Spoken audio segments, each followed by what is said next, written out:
دوستانو سلامونه. که تاسې په انګلیسي ژبه کې مشکل لرئ په پرونانسیشن کې، په لوستلو کې، همداسې نور کوم ګرامري مشکلات لرئ یا کوم ټکي باندې مو سر نه خلاصیږي، نو تاسې ته زه نن یو برنامه ښیم چې له هغې له طریقه به تاسې وکولی شئ چې خپل مشکلات په انګلیسي ژبه کې تر ډېره حده حل کړي.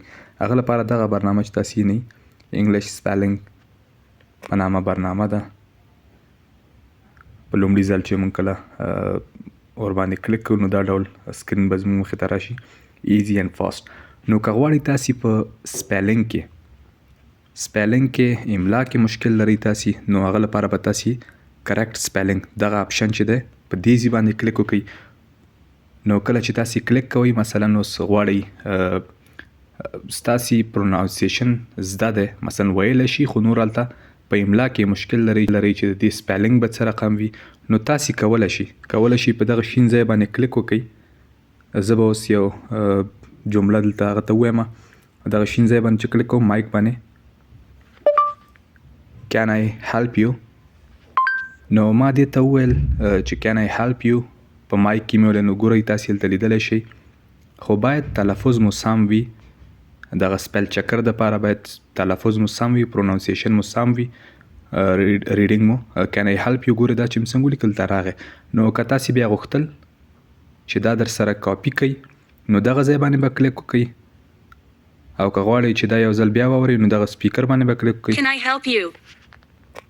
نو په دې توګه تاسې کولی شئ ترڅنګ یې ورډ پرونانسیشن بعضې مثلا دلته زه یو جمله لیکم چې I am from افغانستان، مثلا دې ځای کې تاسې کولی شئ چې دا هم معلوم کړئ چې دغه کوم جمله چې تاسې اوس پرونانسیشن باندې نه پوهیږئ یا څه رقم ولولئ، نو هغه لپاره تاسې په دغه سپیکر باندې ټیپ ټو لیسن، نو دا کومه جمله چې ما لیکلې ده I am from افغانستان، دا به راته هم وایي. نو زه به تاسې باندې یو ځل واورم. I am from Afghanistan. نو دې نه وروسته زه بیک ځم. دا خو یې د ورډ پرونانسیشن بخش شو، یعنې چې څه رقم تاسې یو جمله پرې هغه کوئ پروناونس کړئ یا ویې ولولئ. نو هغه نه وروسته ډیفیکلټ ورډز، هغه لفظونه یا وکابلري چې سخت وي، بعضې پکې مشکل لري په لوستلو کې یا ویلو کې، نو هغه لپاره هم تاسې کولی شئ چې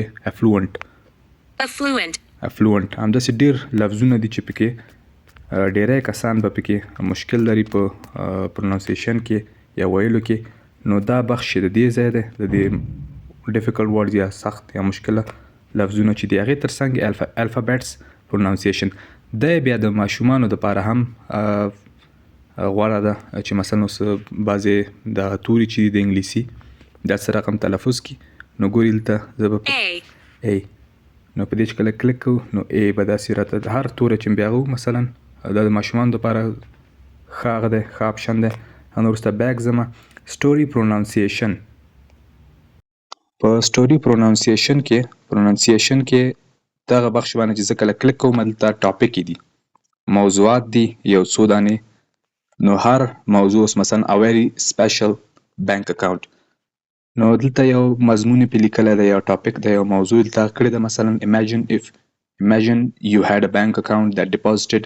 نو کله چې مثلا همدغه که زموږ په کار وه دغه کاپي مثلا اوس په کار وه چې کاپي یې کړو ځان سره په هر ځای یا هر چا ته چې لیږي، هغه لپاره خو به تاسې دغه کاپي علامې یا د دوه چرخانې چې په دې باندې به تاسې کلیک کوئ که غوښتل مو کاپي کړئ، او که غواړئ چې همدغه a very special bank account دغه ټاپک چې دی یا دا مضمون چې لیکلی دی دا موضوع دا ټوله درته هغه کې مثلا چې تاسې هغه سره په دې کې کیدای شي تاسې به مشکلات لري په لوستلو کې یا پرونانسیشن کې، نو تاسې بیا کولی شئ په دغه سپیکر باندې چې مو کلیک وکړه، زه به یو خط درته پلی هم کړم تر مارنینګه پورې. imagine you had a bank account that deposited each morning، که نه زه به اوس یو دانه پلی هم کوم چې تاسې خپله هم واورئ.